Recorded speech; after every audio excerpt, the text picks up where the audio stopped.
If you come to know about amino acid, आपको protein समझ में आसानी से आएगा। ठीक है, तो ध्यान से देखें कि देखिए हमारे पास एक टर्म होता है जिसको हम लोग बोलते हैं बायोमॉलिक्यूल्स। क्या टर्म बोलते हैं? टर्म नहीं है, एक एनसीईआरटी का चैप्टर ही है बायोमॉलिक्यूल्स। ये क्लास 11th का 9th चैप्टर है बायोमॉलिक्यूल्स। उसके अंदर आपको अमीनो एसिड पढ़ाया जाता है, लिपिड्स के बारे में पढ़ाया जाता है, प्रोटीन के बारे में पढ़ाया जाता है, मैक्रोमॉलिक्यूल्स के बारे में पढ़ाया जाता है। तो ठीक है, तो हम बात कर रहे हैं बायोमॉलिक्यूल्स। तो ये शब्द पहले क्या है, इसको तोड़ा जाए। बायो जब भी दिखाई देता है, जैसे हमारे पास बायोलॉजी की बात करते हैं, तो बायोलॉजी का मतलब क्या? Study of living thing is known as biology. Bio का मतलब होता है लिविंग, लॉजी का मतलब होता है study. Study of living thing is biology, simple सी बात है। तो यहाँ पर जो टर्म बायो है, वर्ड बायो है, इसका मतलब हुआ लिविंग। मॉलिक्यूल्स कहाँ से, ये शब्द कहाँ से चुराया है हमने? ये शब्द हमने चुराया है केमिस्ट्री से। हमें पता है कि मॉलिक्यूल्स दो तरह के होते हैं सर, एक को बोलते हैं एलिमेंट, एक को बोलते हैं कंपाउंड। जो एलिमेंट बनता है सर, उसके अंदर सेम टाइप्स ऑफ एटम्स होते हैं, इसीलिए इसको बोलते हैं होमो एटमिक। एलिमेंट कैसे होते हैं? होमो एटमिक, एक जैसे एटम्स के बने हुए होते हैं। कंपाउंड क्या होते हैं सर? हेटेरो एटॉमिक होते हैं। हेटेरो एटॉमिक मतलब अलग अलग एटम से मिलकर कोई कंपाउंड तैयार होता है। बायोमॉलिक्यूल्स क्या बोला है सर? बायोमॉलिक्यूल्स, बायो का मतलब होता है लिविंग, यानी कि लिविंग सेल्स की बात हो रही है। अगर लिविंग सेल्स के अंदर कोई एलिमेंट या कंपाउंड प्रेजेंट है, अगर लिविंग सेल्स के अंदर अगर कोई एलिमेंट या कंपाउंड प्रेजेंट है, तो उसे क्या बोलेंगे? बायोमॉलिक्यूल्स बोलेंगे। क्या बोलेंगे? बायोमॉलिक्यूल्स। फॉर एग्जाम्पल, जैसे हमारे बॉडी के अंदर C6H12O6 फूड के थ्रू कंज्यूम करते हैं, ये क्या है? किसका फॉर्मूला है? ग्लूकोज का। तो ग्लूकोज क्या हुआ? एक बायोमॉलिक्यूल्स हुआ। जैसे हमारे शरीर के अंदर मिलता है Na+।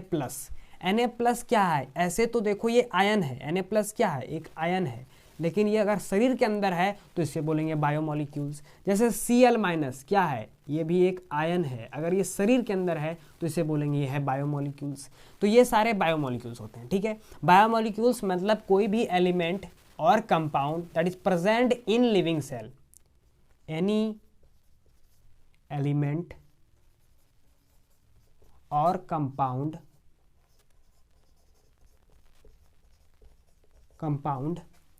present in living cell. अगर वो लिविंग सेल्स के अंदर है, कोई लिविंग ऑर्गेनिज्म के अंदर मुझे मिल रहा है, तो उसे क्या बोलेंगे? बायो मॉलिक्यूल्स बोलेंगे। जैसे कि C6H12 ग्लूकोज हो गया, Na+ जो आयन है, Cl- हो गया। उसी तरह एमिनो एसिड होता है। क्या होता है? Amino acid. ये भी एक क्या है? बायोमॉलिक्यूल। एक्चुअली में ये कंपाउंड है, लेकिन ये क्या है? बायोमॉलिक्यूल्स है। हमें पढ़ना है, आज जो हम लोग डिस्कस करेंगे ये इस एमिनो एसिड को डिस्कस करने वाले हैं कि ये एमिनो एसिड क्या बला है। क्या डिस्कस करने वाले हैं? एमिनो एसिड के बारे में डिस्कस करेंगे। ठीक है, तो एमिनो एसिड को समझते हैं। देखिए एमिनो एसिड जो है, जो एमिनो एसिड है, इसके बारे में एनसीईआरटी लिखती है कि एमिनो एसिड क्या है? एक ऑर्गेनिक कंपाउंड है। एमिनो एसिड क्या है? एक ऑर्गेनिक कंपाउंड है। एनसीईआरटी का कहना ये है। ऑर्गेनिक कंपाउंड हम किसे बोलते हैं? एनी कंपाउंड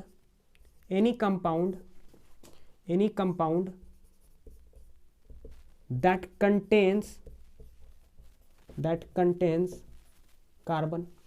अगर उसके अंदर कार्बन है, कोई भी कंपाउंड है जिसमें कार्बन मेन रोल प्ले कर रहा है। मेन रोल कहने का मतलब, जैसे एक टीम है, टीम का मेन रोल कैप्टन प्ले करता है। विदाउट कैप्टन प्लेयर्स, जितने भी प्लेयर्स हैं बाकी के प्लेयर्स, वो फील्ड में नहीं उतर सकते। कैप्टन को उतरना बहुत इंपॉर्टेंट है। उसी तरह किसी कंपाउंड को ऑर्गेनिक कंपाउंड होने के लिए कार्बन का होना बहुत इंपॉर्टेंट है। समझ में आया बात? ठीक है, तो एमिनो एसिड ऐसा कंपाउंड है, वो ऑर्गेनिक कंपाउंड है। एमिनो एसिड कैसा कंपाउंड है? ऑर्गेनिक कंपाउंड है। एमिनो एसिड के अंदर अगर वो ऑर्गेनिक कंपाउंड है तो कार्बन होगा। सर क्या होगा? एमिनो एसिड के अंदर क्या होगा? कार्बन होगा। ये जो कार्बन होता है, एक्चुअली में कार्बन की थोड़ी जानकारी मुझे चाहिए समझने के लिए अमीनो एसिड को, जो कार्बन होता है ये एक टेट्रावैलेंट होता है, टेट्रावैलेंट। टेट्रावैलेंट क्या होता है? टेट्रावैलेंट मतलब जिसके पास 4 वैलेंसी हो। क्या हो?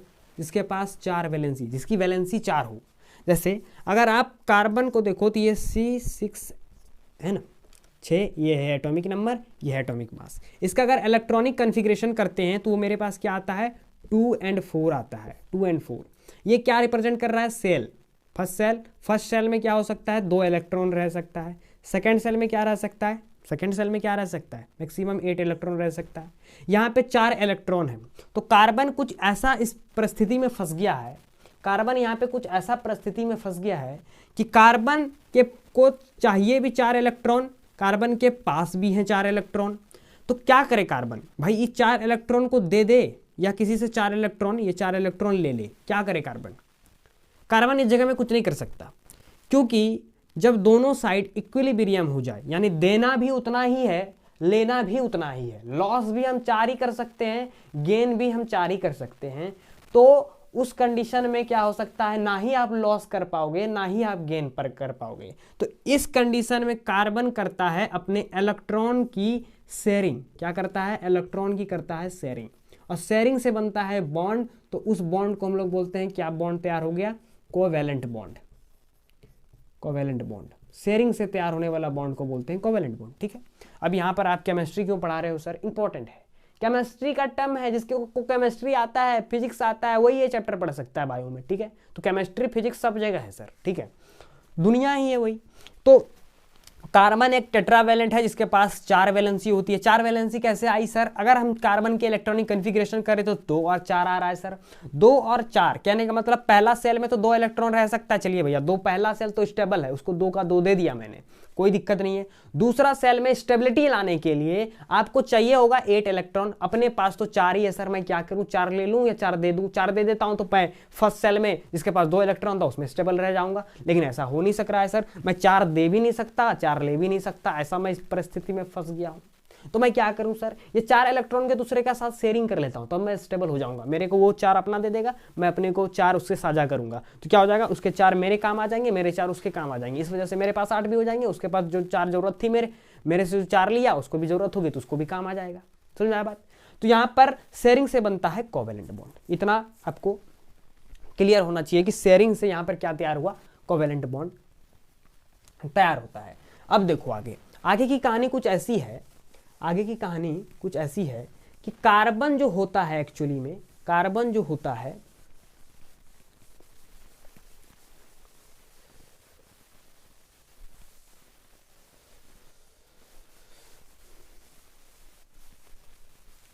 कार्बन जो एक्चुअली में होता है, कार्बन और हाइड्रोजन में बहुत अच्छी दोस्ती है। कार्बन और हाइड्रोजन में बहुत अच्छी दोस्ती है। कहने का मतलब मैंने क्या बोला? कार्बन के पास जो है 4 इलेक्ट्रॉन हैं, 4 हाथ हैं। कार्बन के पास 4 हाथ हैं। ये 4 हाथ ये किसी को दे नहीं सकता। ठीक है, 16 नहीं है, ये हाथ दे दे तो 16 यहाँ नहीं चल रहा है। ये 4 हाथ किसी को दे नहीं सकता, ना ही किसी से ले सकता। 4 हाथ कहने का मतलब 4 इलेक्ट्रॉन है इसके पास, ना ही ये किसी को दे सकता है, ना ही ये किसी से ले सकता है। तो इस कंडीशन में ये क्या कर सकता है? शेयर कर सकता है। मान लो शेयरिंग करने के लिए कोई मेंबर तो होना चाहिए, कोई तो होना चाहिए जो इसके चारों इलेक्ट्रॉन को पकड़े।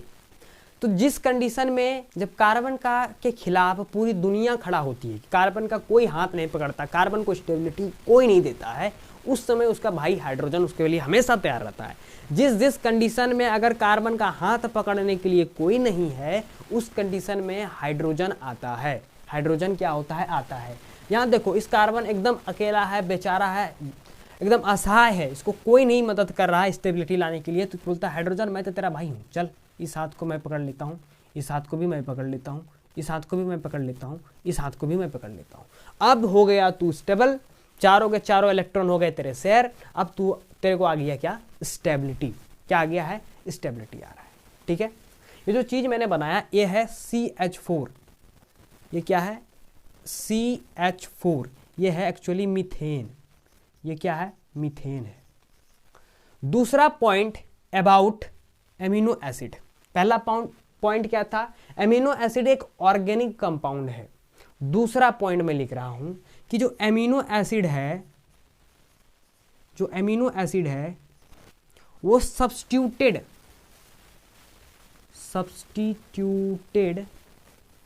मीथेन होता है।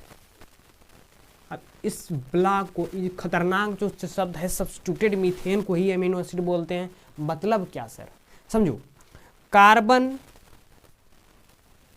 Carbon carbon carbon carbon carbon, ये आपने क्या किया सर, मैंने एक कार्बन कार्बन की चेन बनाई। क्या की मैंने यहाँ पे क्या किया, कार्बन कार्बन कार्बन कार्बन के बीच में मैंने एक कार्बन कार्बन चेन तैयार किया, कार्बन कार्बन को जोड़ दिया तो चेन तैयार हो गया। देखो इस कार्बन के पास टोटल ये जो तैयार हुआ ये चेन है, क्या है, कार्बन कार्बन का मैंने चेन बनाया। मैं क्या करता हूं, एक कार्बन को यहां लटका देता हूं, एक कार्बन को यहां लटका देता हूं। इसको एज्यूम कुछ ऐसा करो कि मेरे पास स्टेम था, ठीक है, स्टेम में ये होती है ब्रांचिंग, फिर कहीं होती है ब्रांचिंग, फिर कहीं होगी जाके ब्रांचिंग, ये है स्टेम, तो यहाँ पे कहीं होगी ब्रांचिंग, यहाँ पे कहीं होगी ब्रांचिंग, यहाँ पे कहीं होगी ब्रांचिंग। ये जो लाइन है ये है मेन स्टेम, मेरे पास क्या है, मेन स्टेम। ये जो है उसका ब्रांच है, क्या है, इसका ब्रांच है। इतना बात समझो, इस चीज को नोमेनक्लेचर में आप समझोगे कि मैं कर क्या रहा हूं। ये मेन स्टेम है, मेन तना तो ये है, लेकिन इससे क्या निकला है, इसका ब्रांच भी निकला है, तना का ये ब्रांच भी है, तो इसी का हिस्सा है, लेकिन मेन में नहीं आता है, मेन से हटके है, मेन से हटके है। यहाँ पे भी आप कुछ ऐसा ही सीन देखो, ये मेन है, ये जो चीज है, ये जो है ये मेन कार्बन कार्बन का चेन है। इससे बाहर में जो लटका हुआ है ये है ब्रांच, क्या है, ब्रांच। इसी को बोलते हैं सबस्ट्रेट, क्या बोलते हैं, सबस्ट्रेट, क्या बोलते हैं, सबस्ट्रेट है। ये ब्रांच को ही सबस्ट्रेट बोलते हैं। ये कार्बन का सबस्ट्रेट है, ये मेन चेन है, कार्बन का ये मेन चेन है, ये कार्बन का ब्रांच है, यहाँ पे भी ब्रांच है, यहाँ पे भी ब्रांच है। इतना बात क्लियर हो गया, क्लियर हो गया सर। अब यहाँ देखो, ये मैंने किसका स्ट्रक्चर बनाया है, मीथेन का बनाया है। मीथेन का देखो यहाँ 4 ब्रांचिंग दिख रहा है, ये मेन कार्बन है, यहाँ पे ब्रांच मैंने यहाँ निकाला, जब ऊपर नीचे निकले तो वो क्या होता है, कार्बन का चारों साइड देखो, ये कार्बन मान लो, ये कार्बन के देखो चारों साइड चारों ब्रांचिंग निकली हुआ है। कार्बन का मेन स्टेम ये कार्बन है, इसके चारों और ब्रांचिंग निकला हुआ है कुछ ऐसे। मैं हूँ कार्बन, मेरे देखो ऐसा ब्रांच निकले हुए, दो, एक इधर एक इधर, एक इधर एक इधर पीछे साइड, ठीक है। तो ये ब्रांच मैंने निकाल के रखा है। तो ये है मीथेन का स्ट्रक्चर, ठीक है। देखो मैं कर क्या रहा हूँ यहाँ पे बताता हूँ। ये है मीथेन। देखो इस कंडीशन में मानो हाइड्रोजन है, हाइड्रोजन कब कब आता है, जब कोई नहीं आता है। यहाँ पे भी क्या है, मेरे पास हाइड्रोजन आया हुआ है, यहाँ पे मतलब कोई नहीं आया तो हाइड्रोजन आया, यहाँ पे भी कोई नहीं आया तो हाइड्रोजन आया, यहाँ पे भी कोई नहीं आया इसका हाथ पकड़ने के लिए तो हाइड्रोजन आया। मैं क्या कर रहा हूँ, इसको एज्यूम करा रहा हूँ आपको, ठीक है। इसको एज्यूम करा रहा हूँ कि मान लेते हैं ये आपका हिंदी पीरियड है, ये सी को आप मानो कोई क्लास है, ये इसका पीरियड है, पीरियड 1, पीरियड 2, पीरियड 3, पीरियड 4, ठीक है। ये सी को आप एज्यूम कर लो कि ये क्लास है, ये पीरियड्स हैं, period 1, period 2, period 3, period 4। Period 1 Hindi का है, पीरियड 2 इंग्लिश का है, पीरियड 3 मैथ्स का है, पीरियड 4 बायो का है। मैं क्या बोल रहा हूँ, आज क्या हुआ, आज ऐसा दुर्भाग्य का दिन था, ऐसा दुर्भाग्य का दिन था कि आज मेरे को 3 सर एब्सेंट हो गए। इंग्लिश वाले भी सर एब्सेंट हो गए, मैथ्स वाले भी सर एब्सेंट हो गए, और बायो वाली मैम भी एब्सेंट हो गई। हिंदी वाली मैम आई हुई है, हिंदी वाली मैम सिर्फ आई हुई है, इंग्लिश वाले सर एब्सेंट हो गए, मैथ्स वाले सर एब्सेंट हो गए, बायो वाले मैम जो है वो एब्सेंट कर गई। अब एब्सेंट कर गई, एज्यूम करो ये एच को इंग्लिश की तरह, इस एच को मैथ्स की तरह, इस एच को बायो की तरह, इस एच को हिंदी की तरह पीरियड्स मान लेते हैं। तो ये क्लास है, इसके पीरियड हैं, तो हिंदी पीरियड की मैम आई है, वेरी गुड। इंग्लिश पीरियड के सर एब्सेंट हैं, सर एब्सेंट हैं, मैथ्स सर भी एब्सेंट है, और बायो मैम भी एब्सेंट है, ये सिर्फ प्रेजेंट है, ठीक है। मैं क्या करता हूं, अब क्लास है, क्लास को तो खाली नहीं छोड़ा जा सकता है, क्लास में कोई ना कोई मेंबर को भेजना होगा, नहीं तो क्लास में तो हैं खूंखार बच्चे जो कि स्कूल को सर पे उठा लेंगे बिना क्लास में टीचर रहे, ठीक है। मैं क्या करता हूं, इंग्लिश के जगह पे, जब इंग्लिश का पीरियड था, इंग्लिश के तो सर आए नहीं थे, जब इंग्लिश के सर नहीं आए थे, एज अ सब्स्टिट्यूशन केमिस्ट्री के सर को भेज देता हूं, एज अ सब्स्टिट्यूशन, मतलब एज अ सब्स्टिट्यूटेड टीचर मैं इंग्लिश के जगह में, इंग्लिश के पीरियड में केमिस्ट्री सर को भेज रहा हूँ, किसके जगह में, इंग्लिश के जगह में, ठीक है। उसी तरह जब मैथ्स का पीरियड आया तो मेरे पास फिजिक्स के सर अवेलेबल थे, तो मैंने क्या किया, एज अ सब्स्टिट्यूशन मैथ्स वाले पीरियड में फिजिक्स सर को भेज दिया। बायो वाली मैम एब्सेंट थी तो ज्योग्राफी वाले सर प्रेजेंट थे, तो जियोग्राफी वाले जो सर थे उसको एज अ सब्स्टिट्यूशन मैंने किस में भेज दिया, बायो वाले पीरियड में भेज दिया। जब केमिस्ट्री वाले सर आपके पीरियड में जाएंगे इंग्लिश वाले पीरियड में, तो बच्चे तो हो जाएंगे हैं ये क्या हो गया, हो ऐसा गया कि एज अ सब्स्टिट्यूशन केमिस्ट्री वाले सर बोलेंगे मेरे को आज सब्स्टिट्यूशन मिला है क्योंकि आपके इंग्लिश सर एब्सेंट थे, ठीक है। फिर आएंगे मैथ्स पीरियड में, मैथ्स पीरियड में जब आएंगे फिजिक्स वाले सर, तो फिर बच्चा का होगा फिर बच्चा बोलेगा आप सर, क्योंकि मैथ्स वाले सर एब्सेंट है, अरे खुशी का माहौल बन जाएगा तुरंत।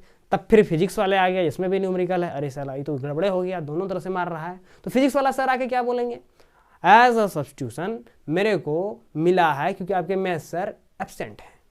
उसी तरह ज्योग्राफी वाले सर जब पहुंचेंगे बायो की मैम की क्लास में, अरे यार तो बायो है, तो मैम तो एब्सेंट थी, सर पहुंचे, सर अरे सर को देखे, अरे बाप रे बाप ये तो बहुत दुख का बात है, मैम नहीं आई आज। क्यों नहीं आए, सर बताएंगे एज अ सब्स्टिट्यूशन आपकी बायो में एब्सेंट है इसलिए मैं आया हूँ। इस कहानी को आप समझ गए तो आप सब समझ जाइएगा। इस कहानी को याद रखना है, इसके आगे की कहानी मैं बताता हूँ आपको। एज अ पीरियड एज्यूम मैंने कराया आपको, एज अ पीरियड ये चीज एज्यूम कराया मैंने आपको कि एज अ पीरियड आप मान के चलो ये चीज, ठीक है। ये मेरे पास हाइड्रोजन था, इसे CH4, ये क्या था मेरे पास, मीथेन था। मीथेन के लिए चारों साइड में कौन पकड़ के रखता है हाथ, हाइड्रोजन पकड़ के रखता है, ठीक है। मैं बोलूं इस हाइड्रोजन को हटाओ, यहां पे लाओ COOH नाम का कोई प्राणी को, ठीक है। मैं बोलूंगा इस हाइड्रोजन को भी हटाओ, इस हाइड्रोजन की जगह सब्स्टिट्यूशन किसको दो, CH3 नामक कोई प्राणी को। इस हाइड्रोजन को भी हटाओ और इस हाइड्रोजन की जगह किसी और को सब्स्टिट्यूशन दो, इसका नाम है NH2 वाले कोई प्राणी को। मैंने क्या चेंज किया, H तो कांस्टेंट रहने दिया, COH को चेंज कर दिया, मतलब H की जगह में COH को ले आया, फिर यहाँ H की जगह में CH3 को ले आया, फिर H की जगह में NH2 को ले आया। कहने का मतलब H की जगह में एज अ सब्स्टिट्यूशन COH को ले आया, फिर इस H की जगह में एज अ सब्स्टिट्यूशन CH3 को ले आया, इस H की जगह में एज अ सब्स्टिट्यूशन NH2 को ले आया। तो मैं कर क्या रहा था, सब्स्टिट्यूटेड। यहां देखो क्या लिखा हुआ है, amino acid is substituted methane. इसका मतलब हुआ जो एमिनो एसिड का स्ट्रक्चर देखोगे तो अगर एमिनो एसिड के स्ट्रक्चर में उसका हाथ हाइड्रोजन पकड़ा हुआ है तो उस हाइड्रोजन के जगह पे अगर किसी और चीज को आप सब्स्टिट्यूट कर रहे हो, क्या कर रहे हो, सब्स्टिट्यूट कर रहे हो, तो वो क्या कहलाएगा, एमिनो एसिड बन जाएगा। और एमिनो एसिड का स्ट्रक्चर में क्या चीज फिक्स रहता है इस चारों में, जैसे कि मीथेन का स्ट्रक्चर में चारों साइड में हाइड्रोजन होना चाहिए।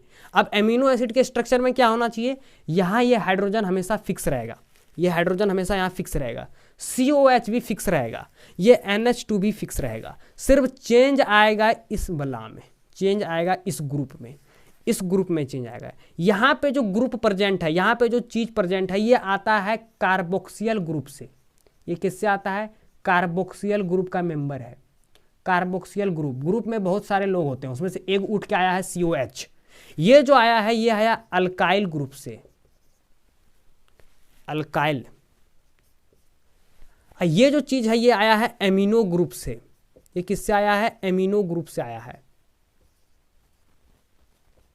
मैं क्या बोल रहा हूं कि ये COH कोई ग्रुप कार्बोक्सियल ग्रुप से आया है, ये CH3 अल्काइल ग्रुप से आया है, ये NH2 एमिनो ग्रुप से आया है, जिसमें कि ये ग्रुप तो फिक्स है, यानी कि COH फिक्स रहेगा, NH2 फिक्स रहेगा। इस ग्रुप का COH यहाँ हमेशा फिक्स हो गया, यहाँ के लिए परमानेंट मेंबर है। ये क्या है, एमिनो एसिड के केस में परमानेंट मेंबर है।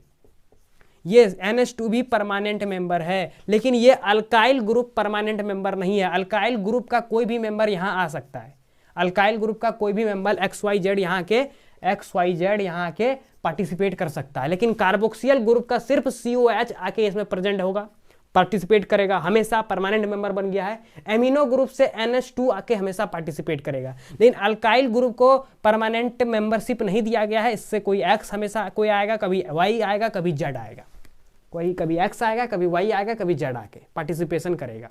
इतना बात क्लियर होना चाहिए, ठीक है। ये चीज लिखे हैं COH, ये कार्बोक्सिल ग्रुप से आता है, इसको बोलते हैं कार्बोक्सिलिक एसिड। एसिड, ये जो चीज है कार्बोक्सिलिक एसिड है, ये अमाइन है, इसको बोलते हैं अमाइन।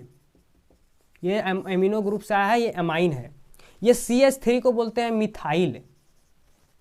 क्या बोलते हैं? मिथाइल बोलते हैं। ये अल्काइल ग्रुप से आया है, और ये जो ग्रुप है, इस ग्रुप को रिप्रेजेंट करा जाता है R से, डेसिग्नेटेड एज R।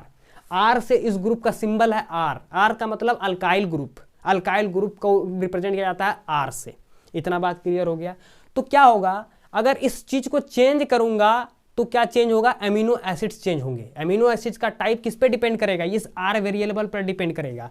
अगर इसको CH3 रखे हैं ना, ये जो CH3 रखे हैं, CH3 रखने पर ये जो बना है इसको बोलते हैं क्या? इसको बोलते हैं एलेनीन। ये क्या बना? एलेनीन। एलेनीन एमिनो एसिड का नाम है, एक टाइप है एलेनीन। अगर मान लेते हैं इसी जगह पे C को रहने देते, H को, इस H को भी रहने दो, यहाँ पे COH तो परमानेंट मेंबर है, इधर NH2 भी क्या है? परमानेंट मेंबर है। इसको चेंज कर सकते हैं, इसको मैं यहाँ हाइड्रोजन रहने देता हूँ। अगर ये हाइड्रोजन है तो ये है ग्लाइसिन। ये क्या है? ग्लाइसिन। दूसरा टाइप एमिनो एसिड के बारे में, दूसरा टाइप। अगर मान लो यहाँ पे कार्बन था, यहाँ पे हाइड्रोजन है, यहाँ पे क्या है? COOH है, ठीक है। यहाँ पे क्या है? NH2 है। यहाँ पे क्या है? चेंज कर रहा हूँ, CH2OH कर रहा हूँ, CH2OH कर रहा हूँ। तो ये जो अमीनो एसिड बनेगा, ये बनेगा सेरीन। क्या बनेगा? सेरीन। तीसरा टाइप, 3 टाइप का अमीनो एसिड NCERT में दिया हुआ है। ये दूसरा टाइप अमीनो एसिड का था, ये पहला टाइप। इस तरह से करके हम लोग 20 अमीनो टाइप किसके बना सकते हैं? अमीनो एसिड के 20 टाइप क्रिएट कर सकते हैं। कितने? 20 टाइप्स। 20 टाइप्स अमीनो एसिड बना सकते हैं। कितने टाइप्स? 20 टाइप्स। इसको चेंज करके, इस चीज, ये जो वेरिएबल है, इस ग्रुप को चेंज कर करके हम क्या कर सकते हैं? 20 टाइप्स के अमीनो एसिड को तैयार कर सकते हैं। इतनी बात आपको समझ में आई? ये था पूरा अमीनो एसिड। पूरा अमीनो एसिड कहने का मतलब क्या समझ में आया सर? अमीनो एसिड एक बायोमोलिक्यूल है। बायोमोलिक्यूल है मतलब लिविंग सेल के अंदर प्रेजेंट होता है, इसीलिए बायोमोलिक्यूल है। अमीनो एसिड एक ऑर्गेनिक कंपाउंड है। ऑर्गेनिक कंपाउंड का सर मतलब ये कार्बन से बना होगा। जब जो भी चीज कार्बन से बना है वो टेट्रावेलेंट है। टेट्रा मतलब 4 वैलेंसी वाला, इसके पास 4 वैलेंसी है। दूसरी पॉइंट क्या लिखती है कि अमीनो एसिड सब्स्टिट्यूटेड मीथेन है।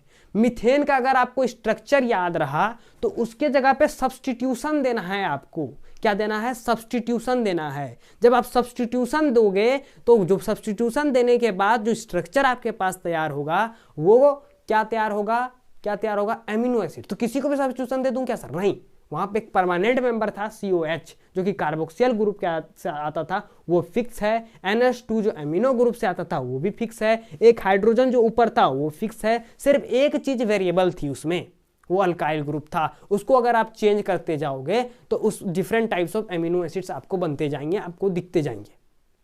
ठीक, होप ये आपको समझ में आया होगा। ये था all about amino acid for the basic understanding of amino acid. ये था पूरा। जब हम बायोमोलिक्यूल्स करेंगे उसमें और रिलेटेड टर्म को मैं ऐड करूंगा और उसको बढ़िया डीपली जाना जाएगा और मज़ेदार तरीके से पढ़ा जाएगा। होप ये आपको बहुत बढ़िया से समझ में आया होगा। अगर ये आपको समझ में आया तो इसे लाइक कीजिए, शेयर कीजिए